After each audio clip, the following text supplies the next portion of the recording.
Hello, everyone, and welcome to this new series on the U.S. presidents. I'm Cooper Naylor, and I'm so glad that you could join us here today. And so, what we're going to be doing, just as you saw at the beginning of this video, is going to be an in depth look at the United States president, starting from George Washington and making our way all the way to our current president, Donald Trump. Now, this is a series that I plan to continue as long as I can do it, and update it every 4 years for each and every president. So, folks, sit back and enjoy as we give you George Washington. Washington was born on February 22nd, 1732. He was the eldest of 6 children for Mary Ball Washington and the fourth of 9 for his father, Augustine, as he was married once before. As Washington grew up, the family moved across Virginia before settling in on Ferry Farm, which was on the banks of the Rappahannock River near Fredericksburg, Virginia. When Washington was 17, he received his first commission to survey Culpeper County. He learned the skills necessary from Colonel William Fairfax, who was a neighbor of Washington's and also one of the leading figures in the Commonwealth of Virginia. Washington would complete nearly 200 surveys ranging more than 60,000 acres in just a few years. After the passing of his older brother Lawrence, Washington had lost interest in surveying. This led to a decision that would change the course of America forever. Washington decided to pursue a career in the military. In October 1753, Washington offered his services to the Lieutenant Governor of Virginia, Robert Dinwiddie. To fast forward, Washington would make his way up to the ranks of the Virginia military. He would become promoted to Lieutenant Colonel after his daring and courageous journey to spy on the French, who he believed to be planning an attack on the British Army. He eventually became the commander of the Virginia colonial forces before his commission returned at the end of 1758. Years later, he would return to the military to fight in the Revolutionary War. Why did he do so? Well, there are many factors, but what upset him and many of the colonists was the fact that the British seemed to take advantage of the products and taxing the colonists in high levels to pay down the debt that the British accrued during the 7 Years' War. So, on June 14, 1775, George Washington was named the Commander-in-Chief of the Continental Army.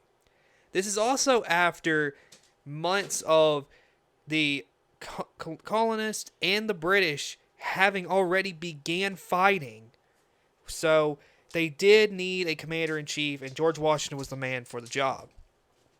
So Washington would go on to lead the colonists to victory over the British by winning important battles, such as the Battle of Yorktown. There, Washington sent General Nathanael Greene to conduct a guerrilla-style attack against General Charles Cornwallis in the South. Cornwallis and the British would win small skirmishes, but it was Greene and the colonists who extracted a heavy cost and forced the British into retreat from North Carolina into Virginia. It was there that Washington would meet the colonial force, and they would bombard the British and force them to wave the white flag in defeat on October 17th, 1781. And not to forget the fact that the French was helping the Americans regain their freedom against the British. 2 years later, Congress would sign the Treaty of Paris, which officially ended the war, and America had gained its freedom from England. After America gained its independence from England, it was a hard time for America. On May 18, 1786, Washington addressed those in Congress by saying, "Something must be done, or the fabric must fall, for it is certainly tottering." It took some time, but by 1789, electors were chosen and unanimously voted for Washington to become the first president of the United States of America. He would accept the nomination, as John Adams was selected as his vice president. He would leave Virginia on April 16th, 1789, to make the trip to New York City to be inaugurated on April 30th. The Washington administration was one of caution, methodical precision, and the sober judgment that was always his character. He was not affiliated with any political party, as he felt it would drive a wedge between the unity of the newly formed country. He expressed this unity beginning by touring the northern states, then making his way to the southern states. Washington had completely shaped what would be the executive branch and what it looks like today. To begin, he chose 4 men to be part of his cabinet. He would select Thomas Jefferson as Secretary of State, Alexander Hamilton as Secretary of the Treasury, Henry Knox as the Secretary of War, and Edmund Randolph as Attorney General.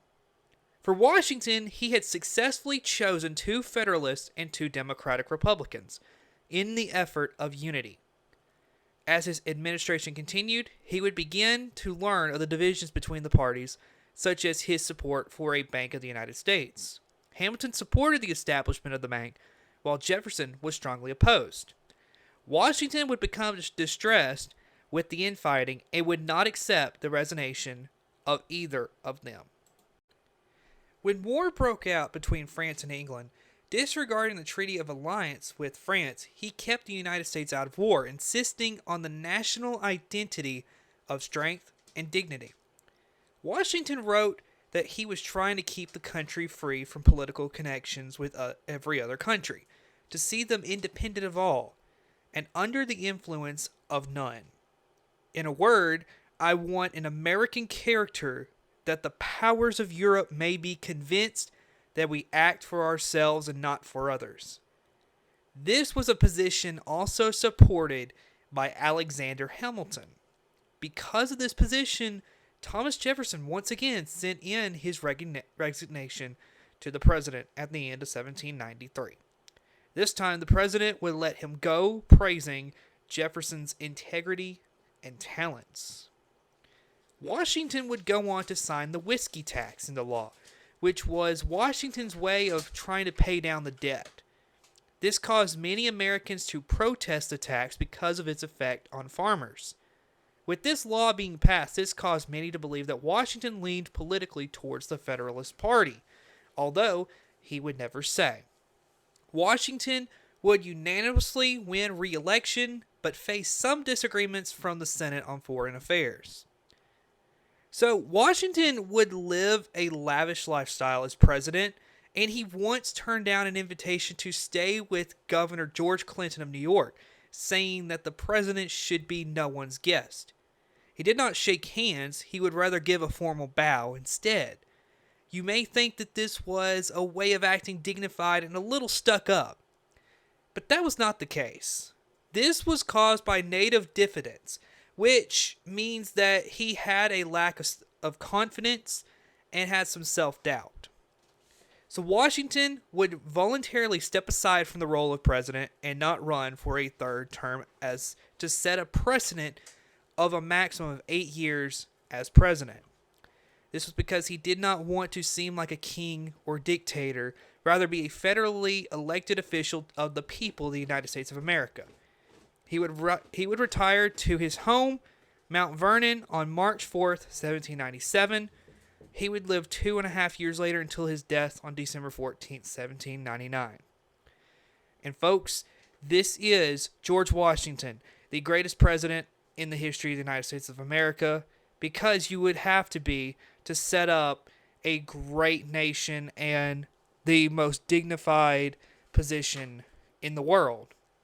He set up how you are supposed to run the executive branch in the United States.